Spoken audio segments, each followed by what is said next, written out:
Smart citizenship card আমি অনেক দিন ধরেই আপনাদের বলছিলাম যে এই যে সেন্সাস রয়েছে এটা কমপ্লিট হলেই আপনাদের কিন্তু নাগরিকত্বর কার্ড দেওয়া হতে পারে, যেটা কিন্তু স্মার্ট বলা হচ্ছে। তো স্মার্ট এই কার্ড যে রয়েছে সেটা আপনারা কিভাবে পাবেন, যা স্মার্ট নাগরিকত্ব কার্ড আপনারা কিভাবে পেতে পারেন, সেন্সাস মিটলেই কেন এই নাগরিকত্বের কার্ড দেওয়ার কথা বলা হচ্ছে, কারণ আমরা বেশ কিছুদিন ধরে দেখছি যে পাসপোর্ট কোনো মতো কিন্তু ভারতীয় নাগরিকত্বের প্রমাণ নয়, সেটা শুধুমাত্র ট্রাভেল করা যায়।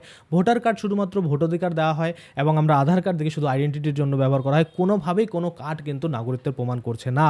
তাই কিন্তু এই যে সেন্সাস মিটলেই নাগরিকত্বের কার্ড দেওয়া হবে সেটা কিন্তু বলা হচ্ছে। তো আপনাদের ডিটেলসে জানাবো এই কার্ড পেতে আপনাদের কি কি করতে হবে। এই যে সেন্সাস রয়েছে এটা অনেকটা ভাইটাল রয়েছে, এটা কিভাবে আপনারা ভেরিফিকেশন করাবেন, যাদের নাম ডিলিটেড লিস্টে পড়ে রয়েছে তাদের ক্ষেত্রে কি হবে এবং কোন কোন ডকুমেন্ট লাগবে, কিভাবে আপনাদের এই কার্ডের জন্য আবেদন করতে হবে, কি কি ডকুমেন্ট লাগতে পারে, সমস্ত কিছুই কিন্তু আজকে আমরা এই ভিডিওর মাধ্যমে দেখে নেব। তো চলুন বেশি দেরি না করে ভিডিওটা শুরু করা যাক।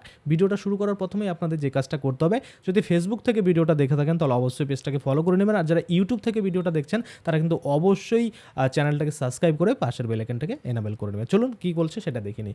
বলছে যে সেন্সাস মিটলেই নাগরিকত্ব কার্ড ইঙ্গিত কেন্দ্রের, অর্থাৎ কেন্দ্রের দ্বারা কিন্তু ইঙ্গিত করা হচ্ছে যে যেহেতু কোনো নাগরিকত্বের কার্ড আমাদের নেই এখন বর্তমানে, তো সেক্ষেত্রে এটা আজকে না, এটা অনেক দিন আগে থেকেই চলছিল যে একটা এমন কার্ড দেওয়া হবে যেটার মাধ্যমে কিন্তু প্রত্যেক নাগরিকত্ব বোঝা যাবে, যেটা ভারতীয় এবং যেটা অভারতীয় যারা রয়েছে যেটা কোনোভাবেই পাবে না, এবং একই কার্ডের মাধ্যমে সমস্ত কিছু ট্র্যাক করা যাবে, যেটাকে বলা হচ্ছে স্মার্ট সিটিজেন কার্ড বা মনে করুন স্মার্ট নাগরিকত্বের কার্ড। এবার এই নাগরিকত্বের কার্ড আপনারা কিভাবে পাবেন, কি কি লাগবে, কোথা থেকে কি হবে, সমস্ত কিছু এবার ডিটেলস আমরা জানি।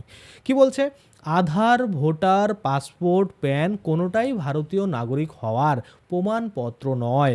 তাহলে কেন এতদিনও এই নাগরিকত্ব একটি কার্ড কেন করতে গেল না? মানে এই যে সরকারকে বলা হচ্ছে যে এতদিন যদি আমরা দেখি যে আধার কার্ড বা ভোটার কার্ড বা পাসপোর্ট বা প্যান কার্ড কোনোটি যদি ভারতীয় নাগরিকের প্রমাণ না দেয়, তাহলে কেন এতদিনেও একটি নাগরিকত্ব কার্ড কেন করা হলো না, সরকার কিন্তু বলা হচ্ছে। এবার বলছে এই লাগাতার কি মনে করুন যে এই যে মনে করুন শোনা যাচ্ছে যে পাসপোর্ট দিয়ে নাগরিকত্ব প্রমাণ হচ্ছে না, ভোটার কার্ড দিয়ে হচ্ছে না, তাহলে কিভাবে প্রমাণ হবে কোন কে ভারতীয় আর কে ভারতীয় নয়, তাই না? তো সেক্ষেত্রে বলা যাচ্ছে যে শোনা যাচ্ছে এটাই যে কেন্দ্রীয় সরকার একটি নাগরিকত্ব কার্ড আনার পরিকল্পনা করেছে, যেটা আমি বহু দিন ধরে আপনাদের চিল্লে চিল্লে বলে আছি যে স্মার্ট সিটিজেনশিপ কার্ড করা হবে, নাগরিকত্বের কার্ড কিন্তু দেওয়া হবে, সেটা কিন্তু এবার হতে চলেছে। আচ্ছা, কি বলছে, 2027 সালের ফেব্রুয়ারি মাসে শুরু হবে সেন্সাস, মার্চ মাসের মধ্যে কাজ শেষ হয়ে যাবে, এবং এই যে মার্চ মাসের মধ্যে যখনই কাজ শেষ হয়ে যাবে তখনই কিন্তু এই যে স্মার্ট সিটিজেনশিপ কার্ড সেটা কিন্তু দেওয়ার চিন্তাভাবনা করছে। আচ্ছা, 2028 সালে পূর্ণাঙ্গ সেন্সাস রিপোর্ট আসবে, তারপরেই ন্যাশনাল সিটিজেনশিপ কার্ডের কাজ শুরু হবে। বুঝতে পারছেন?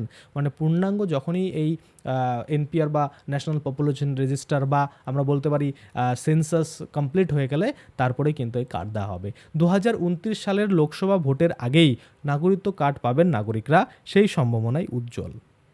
অর্থাৎ 2029 সালে লোকসভা যে ভোট রয়েছে সেই লোকসভা ভোটেই কিন্তু তার আগেই কিন্তু এই যে নাগরিক কার্ড বা নাগরিকত্বের কার্ড সেটা কিন্তু সকলকে দিয়ে দেওয়া হবে, এমনটাই বলা হচ্ছে। আচ্ছা, কি বলছে, নাগরিকত্ব কার্ডের সম্ভাব্য রূপরেখা কি রয়েছে, রূপরেখা 2027 সালের ফেব্রুয়ারি মাসে শুরু হবে সেন্সাস, এবং 2027 সালের মার্চ মাসের মধ্যে কাজ শেষ হয়ে যাবে, এবং 2028 সালে পূর্ণাঙ্গ সেন্সাস রিপোর্ট কিন্তু প্রকাশিত হবে, এবং 2028 থেকে 2029 সালের মধ্যে ন্যাশনাল সিটিজেনশিপ কার্ডের জন্য আবেদন বা কাজ কিন্তু শুরু হবে, এবং 2029 সালের লোকসভা ভোটের আগেই নাগরিকত্ব কার্ড হাতে পাবেন নাগরিকরা। একদম ক্লিয়ার কিন্তু করে দিয়েছে, আশা করি আপনারা বুঝতে পারছেন।